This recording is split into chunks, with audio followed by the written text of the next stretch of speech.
ungrateful refugee disorder. I've been made strange by America, not assimilated, but unmade, not free, but feral. Symptoms include reenactment of exile, half hauntings, frequent urination.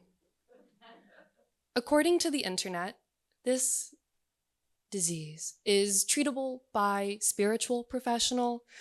It is chronic, can last for years or be lifelong, but lab tests or imaging are not required.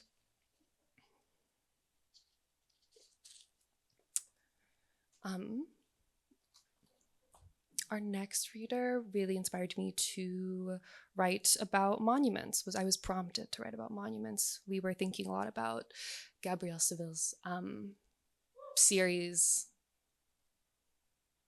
the name Friendship. But I wish all respect to Gabrielle that I can't remember the title. Friendship.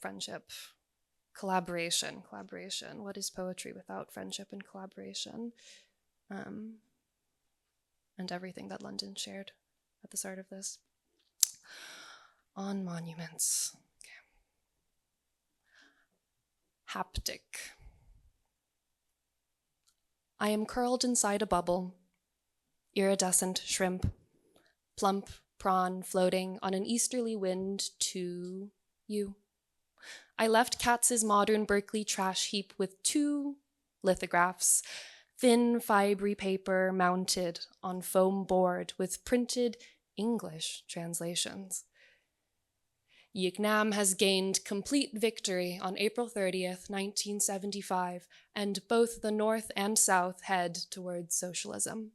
And the other, nothing is more precious than independence and freedom. Drung and I set up shop on Haight Street with our plywood and planks and table saw to make frames for his wood grain landscapes.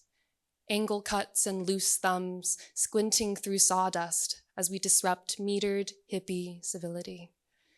They painted over Michael Jang's wheat paste collage on California Street.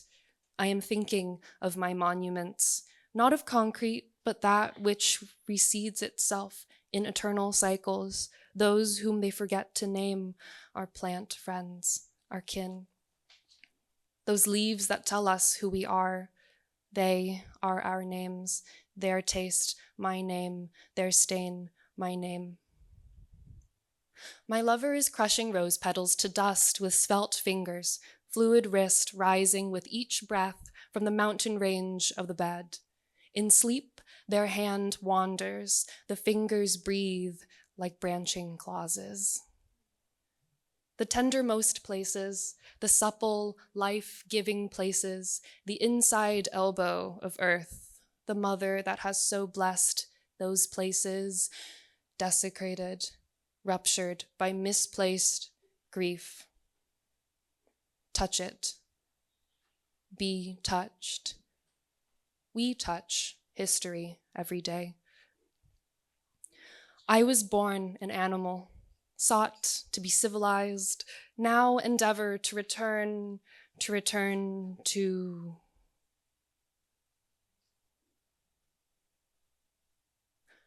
compost the United States. I'll say it again. Compost the United States.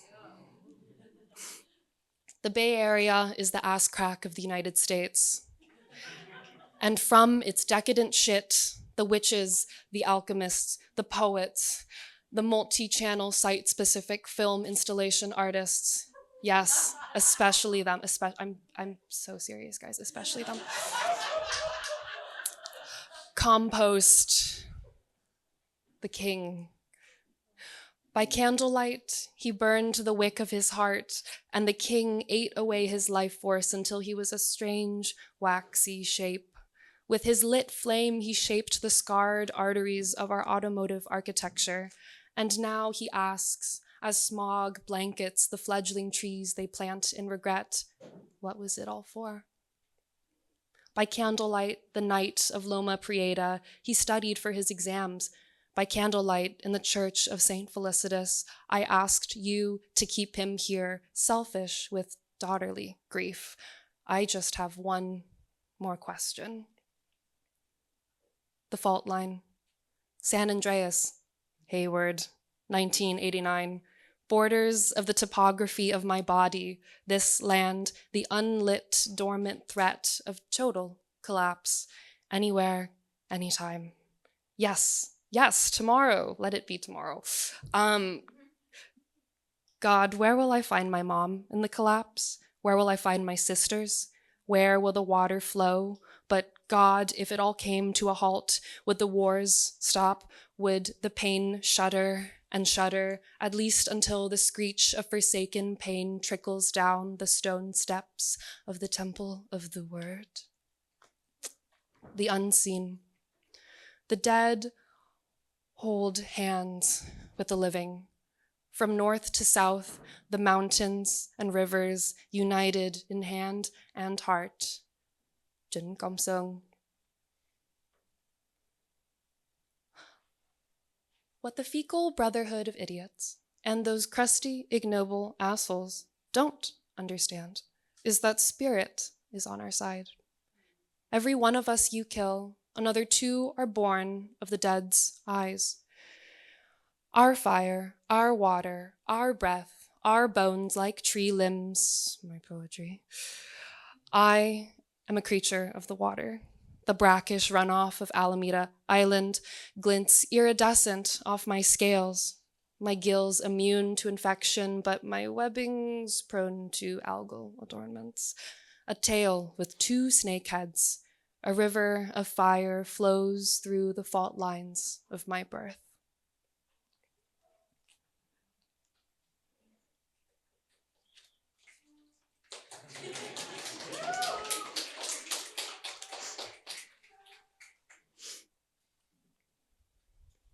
This poem's after Bernice Bing. A lady and a roadmap. I wrinkle the fabric of God's dress on a gleaming lip that sings. The wind pulls us together, my sigh reaching for your ear. It touches the faces, thighs on afternoon runs, yellow stitches in the hem of cement. The clouds tell me of split brick, its inherent softness, the delicacy of gravel resting in an open wound, a splinter passing through a single layer of skin. I will howl home as the sun passes the telephone pole, thread myself like a ribbon through the chain link fence.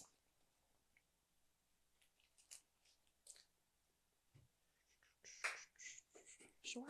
I'll take it. I'll take whatever you give me. Whatever you're given, I'll take it. I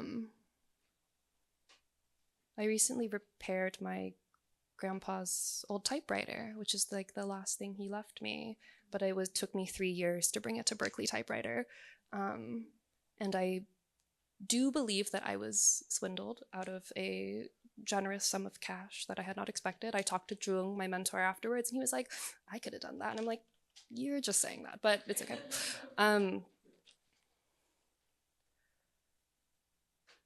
This poem's for Seper. Existence. I want you to blank the living blank out of me. I want to forget the feeling of history's hot breath on my skin, its rank stench that clings to every joy like an oil slick. I want to be made iridescent, like history. To burn briefly in your arms, like history. I want to be flayed alive until I forget my own face, like history. I want to be the invocation, the forged and foraged document. I want to burn the Google servers down if they don't fix auto-capitalization. I write my body, hone my method. I sheath the knife of your eyes for safekeeping. I wear your teeth for good luck on bad days. When history finds me backed into the corner of my own making, its red eyes trail down my throat and squashes me like a bug. Pest that I am, archival mite that dreams of gnawing at the metal of your bones to free the bird inside.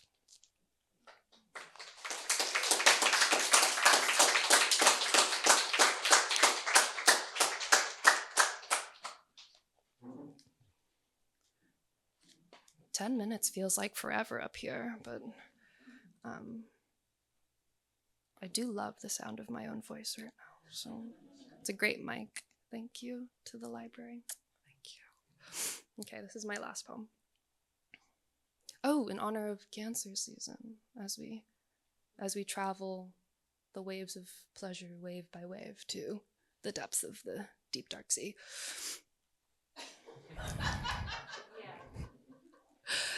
Okay, on theme, the hermit. The hermit is incisive, with its pincers, smooth joints, hard shell, eyes that bore into you. It enjoys the sun, the cold water of tide pools, those sharp bowls, oh God, for life to happen that hurt human feet. It could be so easy to be swept.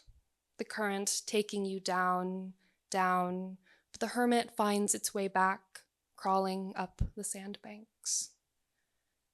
The hermit relies on the physical vibration of sound, components such as breath, force, speed, intention, bubbles, speech bubbles, a gulp of air for each moment it doesn't claim. How do its lovers approach the pincers? Do its ridges offer a nice place to sleep? The hermit has predictable mating patterns.